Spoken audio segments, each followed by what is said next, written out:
Hello, my name is Fiskluggers and welcome to patch 0.14 overview, and we'll be discussing about what kind of stuff is in the patch and just taking a little bit more detail in what they actually mean. So the main features of the patch is a new PvP map, which is called the High Wall, new PvE missions, which are the Albatross and the Cerberus. Then there are light tank and tank destroyer penetration overhaul, high tier gameplay changes, replay system, field rebuild kit, and social network sharing. And of course there'll be a lot of small tweaks, stat changes, bug fixes and stuff like that. But let's go on with the bigger news. There's the new Highfall map, which I personally haven't yet seen, but it looks pretty interesting, kind of like a construction work kind of map. From the pictures it looks pretty neat. The PvE missions, I can't really say much because I haven't had the chance to play those either. But hey, it's always nice to have a little bit more variety for the PvE players. Now we get to the light tank and the tank destroyer penetration overhaul. So the problem had been that their tank destroyers and the light tanks had been underperforming recently, mostly on the higher tier battles, not so much in the low tier battles. So their penetration has pretty much been buffed almost with every single vehicle on tier 6 onwards.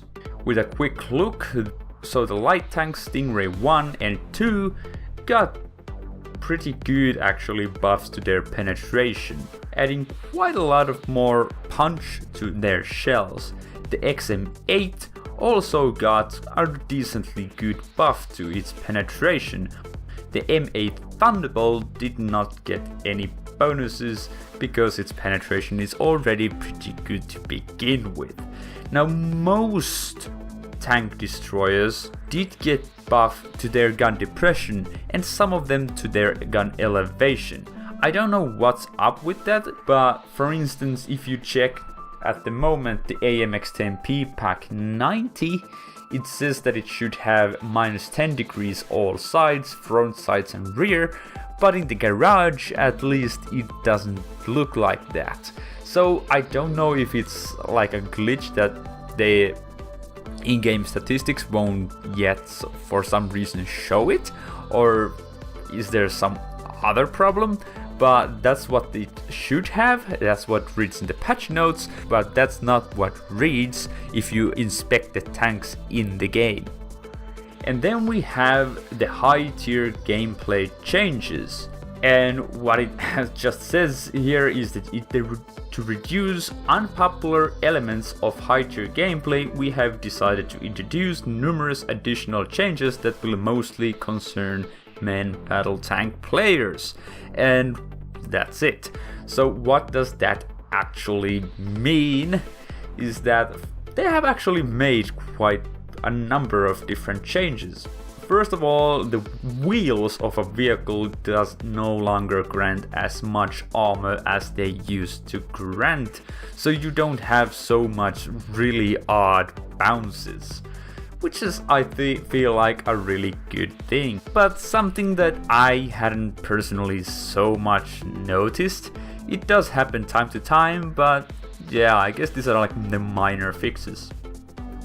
The next is that the underbelly armor of all vehicles has been redone, reducing the effectiveness to no longer auto ricochet shots, which is something that I kind of never thought that it's an automatic ricochet. I've been, well, at least in PvE, been shooting the underbelly of tanks at time to time.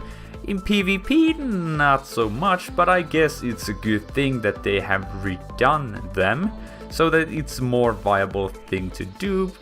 Because let's be honest, it is very, very unsatisfying when you see the belly armor and you don't penetrate it with a main battle tank gun. So yeah, don't show your belly from now on, because that's gonna be penetrated very easily, it would seem. The third thing is that the vehicle hatches, like the commander's cupolas and stuff like that pop out of a turret or something like that, has been reduced in armor. Their protection overall should be lower than what they used to be, so that penetrating them should be just a little bit easier. But still, for if you are using like an autocannon, it should still be quite hard to penetrate them with that. But if you're facing like a, let's say, 2-tier higher main battle tank and you are in a main battle tank, you should have a greater chance of doing at least some damage to the cupola instead of just like bouncing right off from it. Which is, I guess, a nice thing. It rewards your accuracy and stuff like that, but still it's gonna do quite low amount of damage to most vehicles because it has quite drastically reduced damage in comparison to if you shoot it to the hull. The final change is that the vehicle cannons will no longer ricochet enemy shots. And that is something that really has bugged me very much. Especially when I've been shooting at targets with extremely low amount of armor. And when you hit the gun, and let's say that you have an enemy who has less than 100 millimeters of armor, and you have a gun that has 4.5 millimeters of penetration, and you bounce off because you hit the goddamn gun.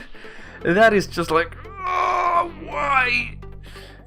That should be happening less. It can still happen, to my knowledge, because the gun's armor protection that it grants has been reduced. I don't think it is reduced enough to just totally mitigate your chances of, the gun absorbing your shot. But it should happen way less than it tend to. And these changes are actually, I guess, good, but it's a bit interesting that when they said that, these changes will be mostly effective main battle tanks. Yeah, well, I guess the belly armor affected the main battle tanks and the cupolas, yes, but cannon armor is something like, well, you don't usually shoot main battle tanks to at the face of the turret, and the wheels I feel like are, yeah, I guess they are main battle tank things as well. Well, yeah, I don't know. These changes I feel like are pretty good, making the life just a little bit easier for everyone. Well, maybe in exception for the main battle tank players who do get penetrated just a little bit easier right now. And then we have the replay system finally in the game.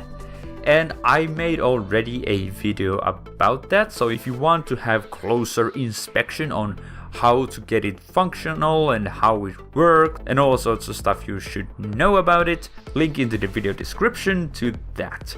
But to make it short, it's a good thing to have it finally in the game. It's not perfect, it's lacking major features like sniper view and stuff like that. You can't really, see what the person playing is like really doing. It's like when you die in a game and then you can spectate other people. It's like that. But you can spectate anyone at any given time, and you have the free camera mode, so you can, start to fly around the battlefield and stuff like that.